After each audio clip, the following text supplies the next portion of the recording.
8:06 a.m., 5:50,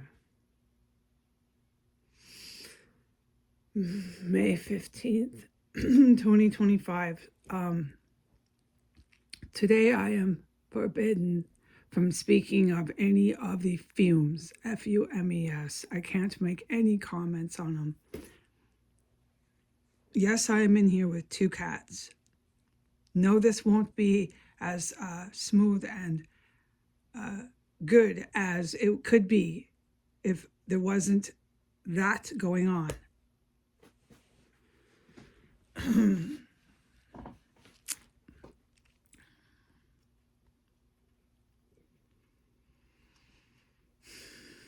Today, I am also forbidden from talking about the obvious drug addiction that I have seen since I returned to Washington State.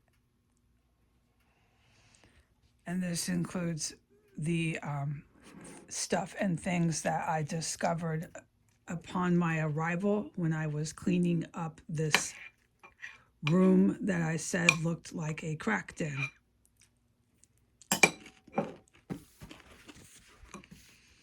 That had everything in place as if it was a crack den except condoms, which I was prepared to find anywhere.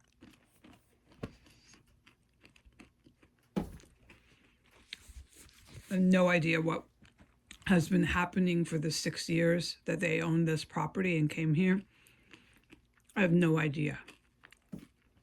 But that was some clear evidence to what's been happening. But I am forbidden from talking about it.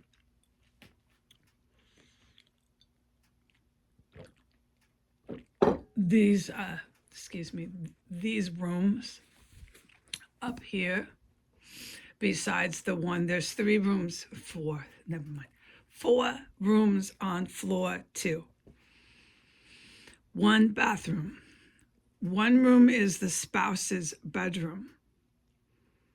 One of the rooms is the attic that I was told to live in. Okay. The other 2 rooms are actual rooms. Okay, if you're selling a house and you're a real estate agent, that is what you would tell the buyer. Okay, so they're not confused. Okay, there's 3 actual rooms, 1 attic and a bathroom. The attic I am in, the spouse occupies that room right now. The other room, and there's 2 empty rooms. 1 room is occupied by things. I can't talk about this house. And the other room is got a bed and all this stuff, which we can discuss, okay, later. It's abstract, but it's relevant, very relevant, but abstract. What I am to say is this will never end here. The intent is to bring in the sister, her kid, this husband of hers that is still living in the house but is legally divorced, who's the father of her kid, or it's supposed to be the Carsons, the Angela Carson, who I haven't seen in so long. It's just, I don't even know them, okay? You can't say I could even recognize them if I saw them walking up down the street. No. But they've made statements to all sorts of law enforcement about me. It's so fucking illegal. I'd like to know what these statements are, but no, that's the big secret here. That's protected more than a pot of gold is so protected. Okay, now you're not going to withhold information about my relatives from me anymore. On the contrary. Okay, that's been going on since 2017. My relatives became, to my knowledge, I could testify to this under perjury. My relatives became very protected and I became very persecuted. And there was no information going both ways. It was information going one way. And the information going one way was from my relatives to the Secret Service, and from my relatives to federal agents, and from my relatives to local precinct and sheriff's departments. And it was never going the other way where I received the information of what they were saying about me. Never once have I seen it in writing or even been told. And this has been going on for almost 10 years, ever since 2017. It's quite a relationship, I'd say they have. Yeah, I know. Now, I can say legally that before that, BFF, best friends forever with law enforcement, that my relatives made here, new friends they made with cops. I recall coming out from New York twice or once a year. It was depends on how much I came out. And they would just openly tell me how much they hated cops. They would make really, really terrible comments that hurt me very much emotionally. So much I still remember the emotion. So much I still remember the moments and everything when it happened. It was so toxic and so wrong and hurtful. To say that to a relative, a young relative at the time, I was like 35, 36, finishing up my college degree, because I was taking policing and they knew it. I was taking criminal justice. I was heading strong with I was an honor student to get a law degree. I could have done law. Okay. Anyways, point is, it was comments all the time like that, and sometimes on the telephone. And I got threats from one of the siblings, my legal sibling, one of her distant friends, about how cops are going to be killed, cops are going to be dead. It was on my Facebook. I could probably still find it if I was a computer software expert. It was sent to me around 2017. Just flat out threats. That individual's in New Orleans. I was scared after that. That shit was scary. What he said. Yeah. So, whew. So, and then suddenly in 2017, I'm witnessing those same people who fucking hated cops. Okay. They made it clear how much they hated fucking cops. This is the spouse. This is the mother. This is all of this whole family. And now suddenly they're best friends. This is a long relationship they've had too. This is 9 years, best friends with all sorts of law enforcement, high ranking, Secret Service, high ranking. How'd you meet those kind of people, man? What have you been saying to them, man? How often do you talk to them? What kind of contact information do you have, man? So the lack of information going both ways is over. It's over.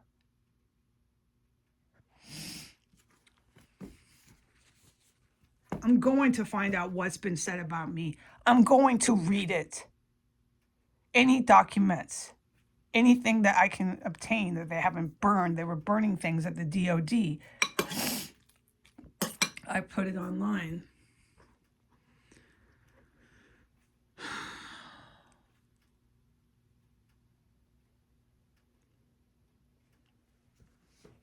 Yeah. Nobody expected me to be able to race to the bathroom and use exuberant amounts of toilet paper. I know they didn't.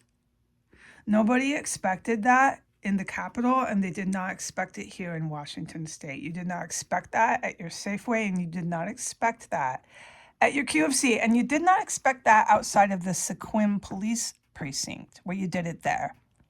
You didn't expect it, but you think, all of you, this crowd, as long as you keep not talking to me about it, you can, I guess, keep doing it to see if it works next time. I don't know about that, but this lack of information, the lack of talking to me about this whole nightmare is over. On the contrary, I finally get some information here. You people are really sick in the United States. You're so sick. I'm on the floor, man. I'm blown away. How sick you can be. And then you hear them, and you hear them in Port Townsend, and you hear them just like the Capitol. It's obviously human nature when the human has gone just bad and they're rotten to the core. They'll do the most atrocious, horrid, gruesome crap and then stand near it and go, ha, ha, ha, ha. And you can hear them laughing a block away.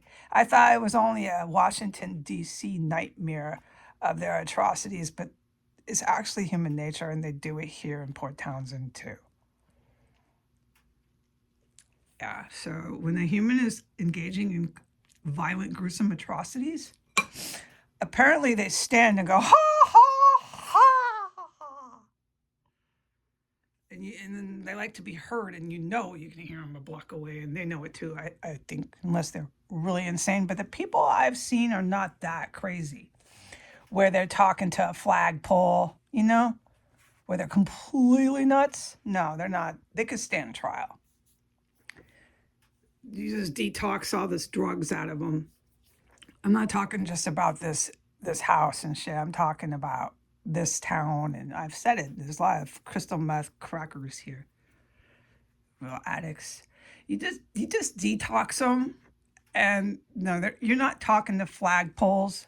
You're not that fucking nuts. You can stand trial.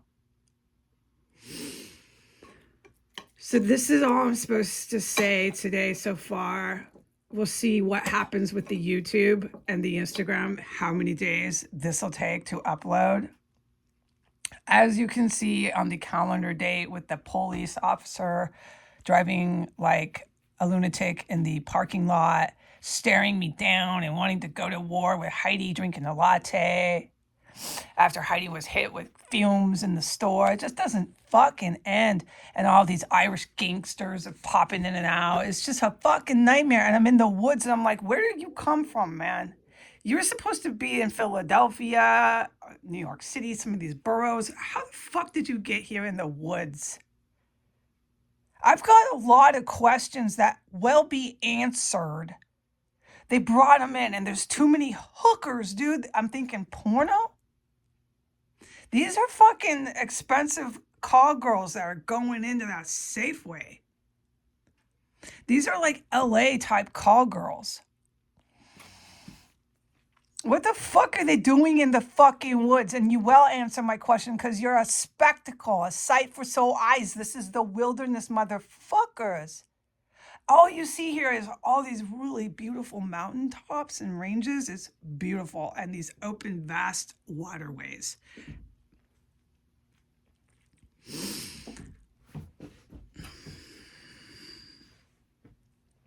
And then these Canadian borders, and it's just gorgeous. The deers, the animal, the wildlife.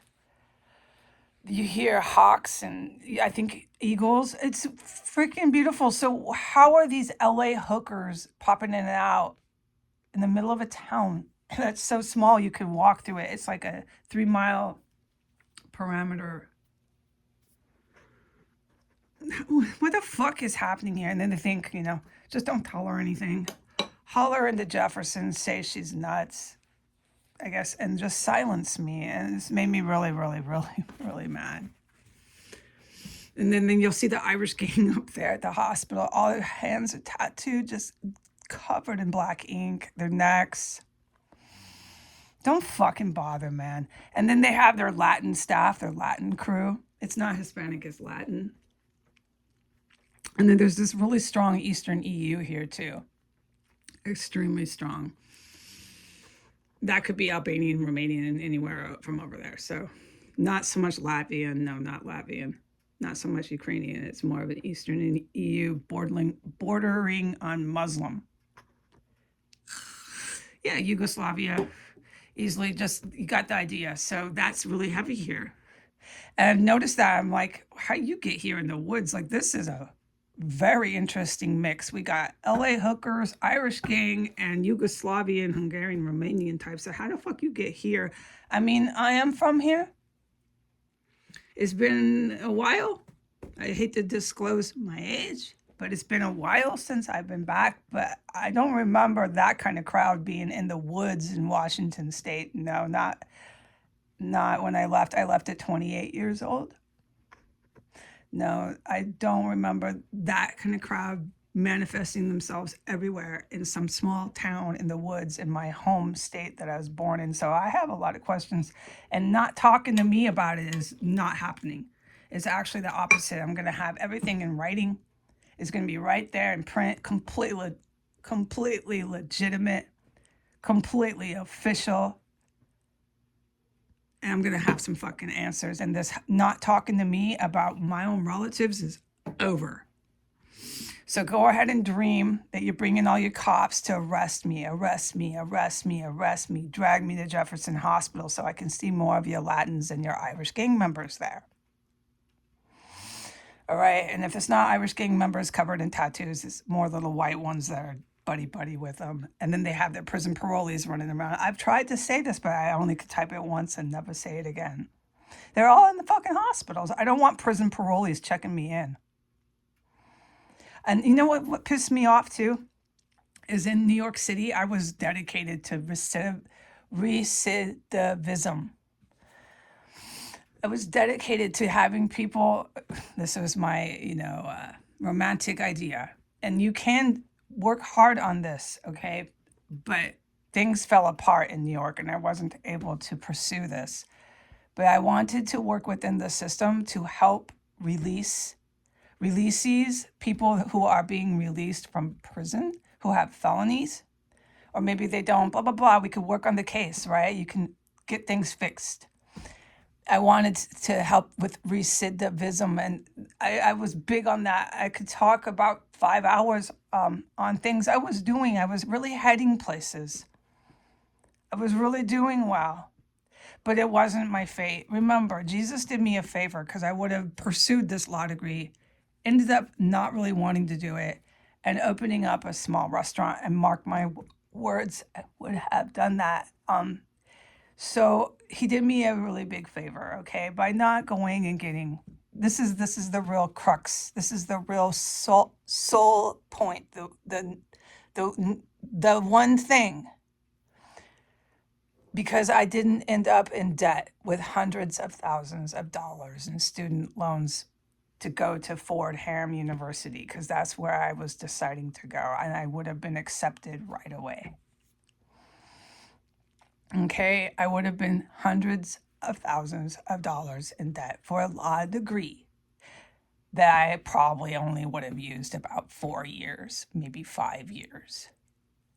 And then I would have found them rolling in panada dough. Okay, so let's thank God for that. No, this is really serious, okay, about what he did for me with that. I am not hundreds of thousands of dollars in debt. And let's think about Americans who are not evil, who did not attack their own country and their own people.